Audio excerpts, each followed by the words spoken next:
आज का विषय है रासायनिक अभिक्रिया।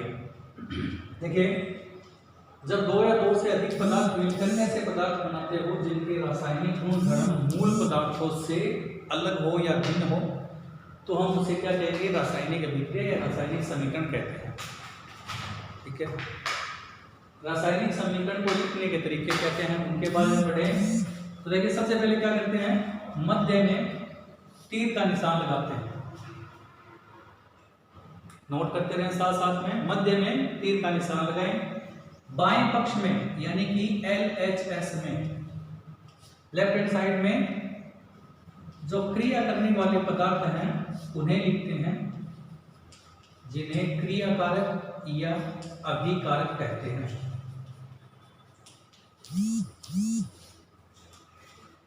दाएं साइड में यानी कि RHS में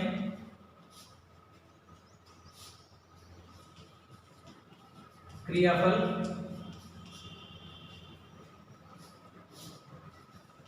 या उत्पाद यानी कि प्रोडक्ट कहते हैं, या उनको लिखा जाता है। ये जो तीर का निशान है वो ये बताता है कि अभिक्रिया इस दिशा से इस दिशा की ओर चल रही है। यदि अभिक्रिया आधी हो या वापस क्रियाफल को अभिकारक में या क्रियाकारक में बदला जाए, तो इस तीर का निशान को हम अर्ध तीर से दर्शाते हैं। कब? जब ये दोनों आपस में वापस बदले जाएं तो, वरना सिंपल रूप से हम इसे इस रूप में ही दर्शाते हैं, एक सिंगल तीर के रूप में। तत्वों को उनके प्रतीकों के रूप में लिखते हैं और उनके साथ उनकी अवस्थाएं लगाते हैं दोनों तरफ के लिए। यदि मान लीजिए कोई तत्व है या कोई पदार्थ ठोस अवस्था में है तो उसके लिए हम S लगाते हैं। यदि द्रव्य अवस्था में हो तो उसके लिए L, और यदि गैसीय अवस्था में हो तो G लगाते हैं, स्मॉल g। और यदि जलीय अवस्था हो या जलीय विलयन हो तो उसके लिए लगाते हैं AQ, यानी कि एक्वा। ये है प्रतीक के साथ उनकी ब्रैकेट में लगाते हैं, कोष्टक में लगाते हैं छोटे, उसके लिए। उसके बाद है दोनों तरफ के यानी कि LHS और RHS अभिकारक और क्रियाफल दोनों तरफ के द्रव्यमानों की संख्या बराबर होनी चाहिए। ये लिखते समय ध्यान रखें, उनमें तत्वों की संख्या बराबर होनी चाहिए, जिसे हम कहते हैं समीकरण या रासायनिक समीकरण को संतुलित करना। यदि ऐसा नहीं हो तो उसे हम असंतुलित या कंकाली समीकरण कहते हैं। संतुलित कैसे करते हैं? हिट एंड ट्रायल विधि है, उसके बारे में बाद में पढ़ेंगे। फिलहाल बात करते हैं रासायनिक अभिक्रियाओं के प्रकार के बारे में। नोट करें। देखिए, रासायनिक अभिक्रियाओं के वैसे तो बहुत सारे प्रकार होते हैं, पर हम यहाँ बात करेंगे मुख्य प्रकारों की। सबसे पहले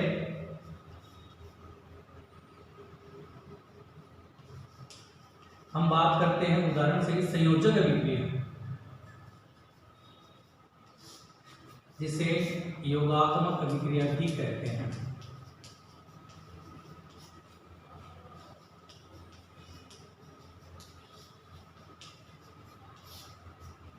परिभाषा है, नोट करें। जब दो पदार्थ मिलकर एक पदार्थ का निर्माण करते हैं तो उसे हम संयोजन या योगात्मक अभिक्रिया कहते हैं।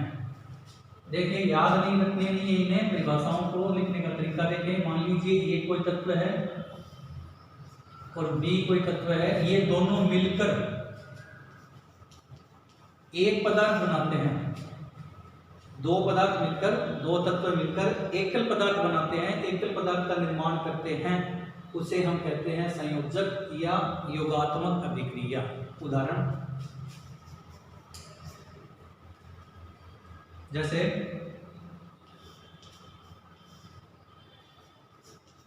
कार्बन और ऑक्सीजन की यदि अभिक्रिया करवाई जाए तो कार्बन डाइऑक्साइड बनता है। दो पदार्थ मिलकर एक पदार्थ का निर्माण करते हैं, इसे हम कहते हैं संयोजन या योगात्मक अभिक्रिया। दूसरा प्रकार है, इसका विपरीत है, उल्टा है, जिसे हम कहते हैं वियोजन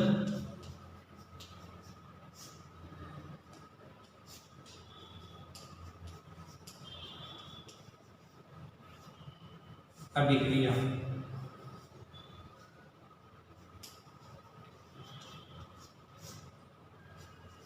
उल्टा है इसका, देखें योगात्मक का विपरीत, योगात्मक का उल्टा लिख देता हूं।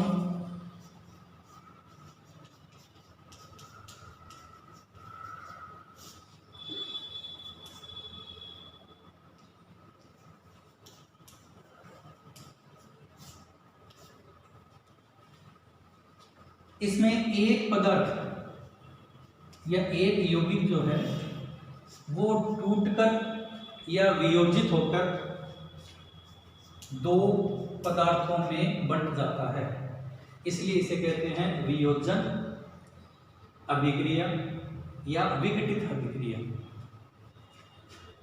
उदाहरण,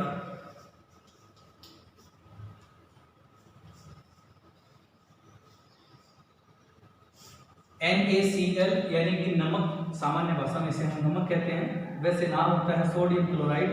यदि इसे हम गर्म करें या विद्युत धारा प्रवाहित करें तो ये Na और Cl अलग अलग वियोजित हो जाता है, इसे वियोजन अभिक्रिया कहते हैं। तो दो अभिक्रियाओं के बारे में हमने पढ़ा, साधारण सी है, सिंपल सी है। जब दो जुड़कर एक बनाती हो तो उसे संयोजन अभिक्रिया कहते हैं।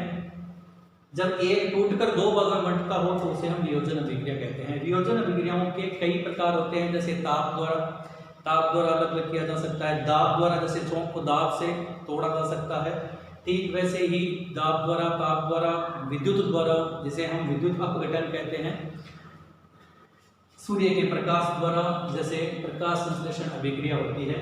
तो ये सब वियोजन अभिक्रिया या विघटन अभिक्रियाओं के उदाहरण होते हैं। नोट करें। इसके बाद में बात करेंगे तीसरी अभिक्रिया की। तीसरी अभिक्रिया है विस्थापन अभिक्रिया।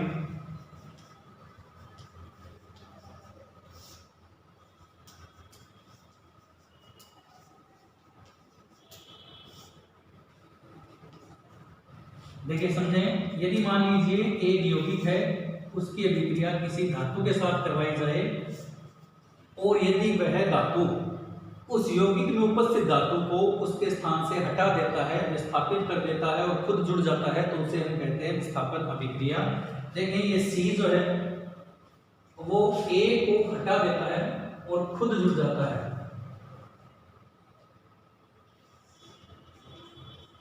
और A को अलग कर देता है, इसे हम कहते हैं विस्थापन अभिक्रिया। परिभाषा है, देखें किसी यौगिक की अभिक्रिया यदि धातु के साथ करवाई जाए तो वह धातु उस यौगिक में उपस्थित धातु को विस्थापित कर देता है, इसे हम विस्थापन अभिक्रिया कहते हैं। कैसे कर सकता है, क्यों कर सकता है, उसके लिए देखें उदाहरण है। सबसे पहले समझने के लिए, यदि मान लीजिए एक मोटा व्यक्ति है, मोटा बच्चा है, वो एक पतले बच्चे को उसकी सीट से हटा सकता है ना, जबकि जो पतला है वो उसे नहीं हटा सकता। तो सीधी सी बात है, कौन सा तत्व किस तत्व को या कौन सा धातु कौन से तत्व को हटा सकता है, यदि वह उस धातु से अधिक शक्तिशाली हो, सक्रियशील हो, उससे अधिक क्रियाशील हो, तो वह उस धातु को हटा सकता है। अर्थात यहाँ जो C पर जो तत्व या धातु आते हैं वो A की तुलना में अधिक सक्रियशील होने चाहिए, तभी उसका विस्थापन संभव है, वरना नहीं होगा। अब देखें, याद रखना कैसे है कि आपको कैसे पता चलेगा कि कौन सी धातु है वो अधिक सक्रियशील है। तो उसके लिए सीधा सा है, एक ट्रिक है, जिस धातु के अंत में EM जुड़ता हो वो अधिक सक्रियशील होती है। सीधी सी बात है, EM जुड़ता हो, जैसे sodium, lithium, beryllium, calcium, potassium, ये हाइड्रोजियम, ये जितनी धातुएं हैं जिसके साथ EM जुड़ता है, मैग्नीशियम, वो सभी क्या होती है, अधिक सक्रियशील होती है। ठीक है, तो वो उसका विस्थापन कर देती है। उदाहरण से समझें, मान लीजिए कॉपर सल्फेट, यानी कि इसे कॉपर कहते हैं, तांबा, कॉपर सल्फेट, नीला तोता कहते हैं जिसे अपनी आम भाषा में, उसका जलीय विलयन लें और उसमें यदि हम कील डालें लोहे की, यानी Fe, उनकी रिएक्शन करवाई जाए तो थोड़े समय बाद आप देखेंगे कि नीले रंग का जो विलयन था वो अब थोड़ा सा भूरा या मलिन, थोड़ा सा स्लेटी, जैसे मिट्टी कलर या ब्राउनी कलर का हो जाता है, मिट्टी जैसा हो जाता है, मटमैला हो जाता है। कारण होता है कि लोहा जो है, फेरम जो है, वो कॉपर से अधिक सक्रियशील होता है, जिसके कारण से वह उसे हटाकर खुद जुड़ जाता है।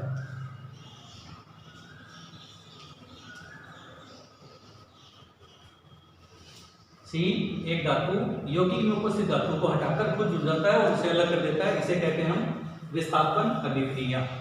उसके बाद में है चौथी रिएक्शन द्विविस्थापन।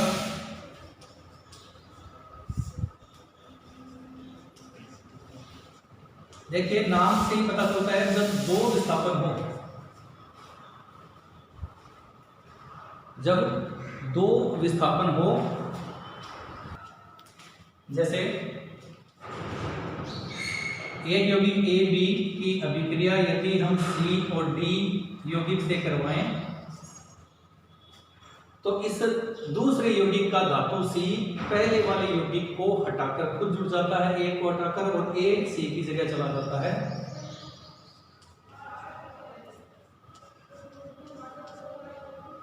इसे कहते हैं द्विविस्थापन। ये था सिंगल विस्थापन यानी एक का विस्थापन होना, जो द्विविस्थापन यानी दोनों का विस्थापन होना। परिभाषा है वह अभिक्रिया जिसमें आयनों का आदान प्रदान होता हो। आयनों का आदान प्रदान, ये आयन यहां चला जाता है और ये आयन यहां आ जाता है। उदाहरण sodium chloride BaCl barium sulphate के साथ यदि रिएक्शन करवाई जाए तो ये जो सोडियम है यहां से हटकर यहां चला जाता है और बेरियम सोडियम को हटा देता है। Na2SO4 और BaCl2। सोडियम क्लोराइड की अभिक्रिया बेरियम सल्फेट के साथ करवाई जाए तो सोडियम सल्फेट और बेरियम क्लोराइड बनता है। तो ये थी चार अभिक्रियाएं, रासायनिक अभिक्रियाओं के सामान्य प्रकार: संयोजन, वियोजन, विस्थापन और द्विविस्थापन। मिलते हैं किसी एक अन्य नए टॉपिक के साथ। Good luck.